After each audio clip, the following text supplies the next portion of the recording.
Bienvenue dans le podcast de ceux qui veulent changer de vie grâce à la programmation.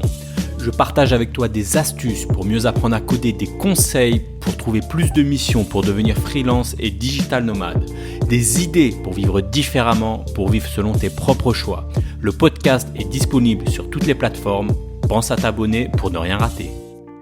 Bonjour, content de te retrouver ce vendredi pour le dernier podcast de la semaine. Alors je sais pas où t'es, peut-être que tu pars au boulot, peut-être que c'est ton dernier jour de la semaine, ou peut-être que tu bosses ce week-end, ou peut-être que tu pars, je sais pas, en week-end. Enfin bref, tout ça pour te dire que c'est le dernier podcast de la semaine et il a failli ne pas sortir.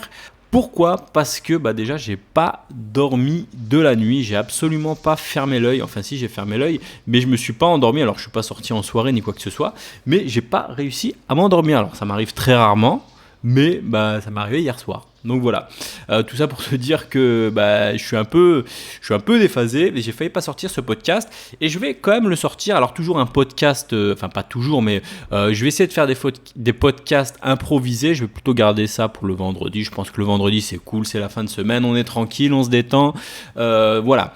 Donc pourquoi je force quand même à sortir le podcast ? Moi je sais qu'à l'époque quand je suivais des podcasteurs un peu plus régulièrement, quand j'allais au boulot ou autre ou dans le métro et que le podcast ne sortait pas, j'étais un peu frustré, j'étais un peu déçu. Alors voilà, j'essaye quand même de garder ce rythme. J'aurais pu me dire non, je le fais pas, je suis fatigué. Mais voilà, je me force. Alors ce sera pas un podcast très très préparé, mais voilà, c'est histoire de filer quelques news. Alors je sais pas de quoi je pourrais te parler. Oui, première chose que je voulais dire, oui, il te reste jusqu'à dimanche déjà pour profiter du pack de 2 formations avec une grosse réduc là de 300 € quasiment. Donc si tu veux en profiter, tu as un petit lien en dessous, n'hésite pas à aller voir de quoi ça parle. C'est les 2 formations qui ont bien marché. C'est pour les débutants qui veulent se lancer dans la programmation. Voilà, ça c'est dit. Bon, sinon, on va parler un peu aujourd'hui. On va parler de quoi ? J'ai reçu une question sur je crois sur quoi ? Sur Discord ? Non, pas sur Discord, sur Slack pour les personnes qui sont membres de la formation React.js. J'avais une question sur les hooks en React. Alors, si tu connais pas React, ça va peut-être pas t'intéresser, mais je vais être assez bref. Alors, je parle pas trop de choses techniques dans les podcasts, mais bon, là, je vais faire une petite explication rapide pour les personnes qui ont pris la formation et qui se posaient la question à quoi servent les hooks. Alors, pour faire simple, React.js, alors, si tu connais pas, je vais être assez rapide, mais pour ceux qui connaissent, React.js, c'est quoi ? C'est un framework JavaScript front-end, donc qui permet de créer tout un tas de ce qu'on appelle de composants. Donc tout est basé autour de composants. Un composant, ça peut être un simple bouton HTML ou ça peut être plusieurs ensembles d'éléments HTML, on va dire. Donc React a vraiment une approche orientée composants. Et on va dire que pour créer des composants, tu as 2 approches. Une approche en créant des classes au sens programmation orientée objet. Tu sais, c'est ce que tu fais quand tu appelles import component et tu fais une classe, par exemple ma classe, formulaire extend React component. Donc là, tu as créé un component React en utilisant des classes. Ça, c'est la manière assez classique. Et tu as aussi une autre manière qui consiste à créer des composants en utilisant ce qui s'appelle des fonctions pures, enfin des fonctions, tout simplement une fonction JavaScript qui te retourne du code HTML. C'est les 2 manières de faire, on va dire, assez classiques. Et on va dire qu'en React, tu gères chaque composant à ce qu'on appelle un état. Ça veut dire que tu peux gérer des états. Ça peut être c'est une sorte de variables. Tu vois, tu peux gérer des noms, des prénoms, des ID, des choses comme ça. Et tu peux gérer ces states, ces états, uniquement avec des composants qui sont de type classe. Tu ne peux pas gérer des states avec des composants, ce qu'on appelle des composants en fonction pure. Voilà. Donc ça, c'était jusqu'à très...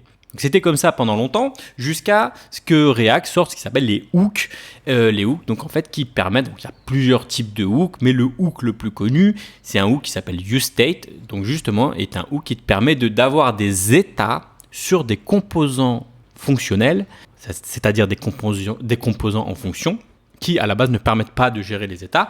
Alors pourquoi beaucoup de développeurs utilisent les fonctions plutôt que les classes ? Parce qu'en termes de syntaxe, c'est beaucoup plus rapide à écrire. Tu vois, c'est une simple fonction. Tu n'as pas besoin de te taper toute la syntaxe des classes avec le this à gérer, etc., etc. Enfin bref, voilà pour la petite explication rapide, bien sûr. Je ne vais pas rentrer dans les détails parce que ça ne va pas intéresser tout le monde, mais pour les personnes qui ont suivi la formation React, voilà, une petite explication sur les hooks. Pour simplifier, avec les hooks, notamment le hook useState, tu peux désormais gérer les états dans des composants qui ne sont pas des classes au sens objet, mais plutôt dans des composants qui viennent de fonctions. Voilà pour la petite explication rapide. Sinon, sur quoi je vais pouvoir improviser là? Tiens, j'ai pas d'idée. T'as pas une idée? Tiens, me filer? Non? Bon, pas de réponse. Alors si, tiens, je vais parler des... Je reçois beaucoup de questions, tiens, sur construire un site de A à Z. Tiens, je vais parler de ça. Souvent, on me dit, ouais, je souhaite construire un site de A à Z. Je souhaite apprendre la programmation, je souhaite, on va dire, apprendre à créer un site de A à Z. On dirait que ça, c'est un truc qu'on a dans la tête comme ça. Se dire que pour être codeur, il faut savoir créer un site de A à Z. Tu sais, souvent, c'est le truc qu'on dit, ah, t'es codeur, bah, t'es capable de me créer un site. Et je sais pas ce qu'on a avec cette histoire de vouloir créer un site de A à Z. Mais en fait, si tu es développeur, tu n'es pas forcément obligé de savoir créer un site de A à Z. Je veux dire, si tu veux créer un site de A à Z, je veux dire, tu t'installes un WordPress et puis c'est fini, tu installes un PrestaShop et puis c'est fini. Je vois pas d'où ça sort cette notion de vouloir créer un site de A à Z. Tu sais, si tu fais des missions, si tu es développeur, si tu es codeur, c'est la même chose. D'ailleurs, j'ai reçu la question il n'y a pas longtemps, quelle est la différence entre un codeur et un développeur? J'ai envie de dire c'est la même chose. Moi, j'utilise un peu les deux termes. Et donc, pour revenir à cette histoire de construire des sites de A à Z, à part installer un WordPress, moi ça m'a personnellement, dans aucune de mes missions, on m'a demandé de créer un site de A à Z. Sauf bien évidemment pour les personnes, encore une fois, qui font la création de sites web leur métier, tu vois, genre par exemple, mais quand tu fais de la création de site web ton métier, ça veut dire ta prestation c'est fournir un site web. En règle générale, tu ne crées pas le site web par toi-même, tu utilises un CMS. Donc voilà, cette compétence, cette idée qu'on doit absolument savoir créer un site web de A à Z, je ne sais pas trop d'où elle sort. Et voilà, j'ai envie de parler de ça. Et qu'est-ce que je voulais dire là-dessus? Je voulais dire que là-dessus, si tu es développeur, si tu es codeur et que tu pars en freelance, tu n'auras très rarement à avoir à coder un site web de A à Z. On va rarement dire « Salut, tiens, on va coder un site web aujourd'hui là, de A à Z ». Ça n'existe pas, tu vois. Quand tu vas être freelance ou sur des projets, tu vas avoir des fonctionnalités à faire, tu vas avoir des pages à faire, tu vas avoir des écrans à faire, des formulaires à faire, mais tu n'as pas un site web de A à Z à créer. Créer un site web de A à Z, ça veut dire quoi? Ça veut dire déjà gérer du back, ça veut dire tout ce qui est peut-être base de données relationnelle, etc. etc. Chose que tu ne fais pas si tu es développeur front-end React, par exemple, tu vois. Après, si tu es dev full stack, tu peux faire des choses côté back. Mais par exemple, si tu fais des choses côté back, tu vas te concentrer côté back, fournir peut-être des API, des choses comme ça. Ou si tu fais du PHP, mais tu fais rarement un site web de A à Z. Alors moi, je t'en parle parce que c'est une question qui revient assez souvent. Comment créer un site web de A à Z? Et je pense que voilà, il faut tout simplement enlever ça de ton esprit. Arrête de vouloir créer un site web de A à Z. Si tu veux créer un site web de A à Z, tu t'installes un CMS et sois plutôt dans une logique d'apprendre une techno de A à Z, j'ai envie de te dire. Alors, on ne prend pas une techno de A à Z, mais soit plutôt dans l'objectif d'apprendre une techno. On n'embauche pas un mec parce qu'il sait créer un site de A à Z. Si tu es embauché par une startup, qu'est-ce qu'elle va faire? La startup va peut-être prendre un architecte. L'architecte, il va définir l'architecture de son site, c'est-à-dire de sa plateforme, comment le back fonctionne. Elle va prendre des dev back. Si des dev back Node.js par exemple, elle va prendre des développeurs back Node.js.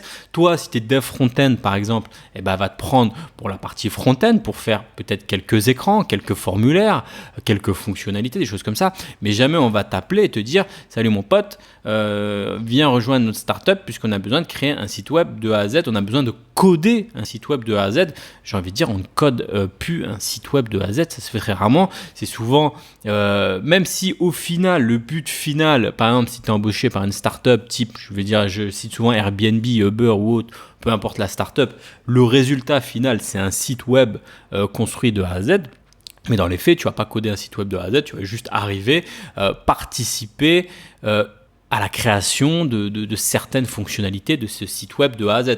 parfois, dans la plupart des cas, même tu n'auras aucune idée de comment fonctionne le bac, tu n'auras aucune idée de la tête des bases de données, des tables, des colonnes, etc. Tu n'auras aucune idée. Toi, la seule chose que tu connaîtras, c'est tes écrans et comment tu te connectes au bac en règle générale via des API. Enfin voilà, c'était une petite chose qui m'est venue en tête comme ça. Voilà, bon, je suis un peu fatigué, je vais m'arrêter là puisque ce podcast il part un peu dans tous les sens. Tu m'en voudras pas, hein, si c'est un petit podcast un peu fatigué.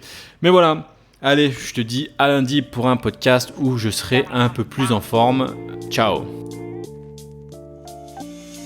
Si tu as aimé cet épisode, pense à mettre un avis sur Apple Podcast. Cela te prend 1 minute, tu n'auras à le faire qu'une seule fois et cela m'aidera à le faire connaître.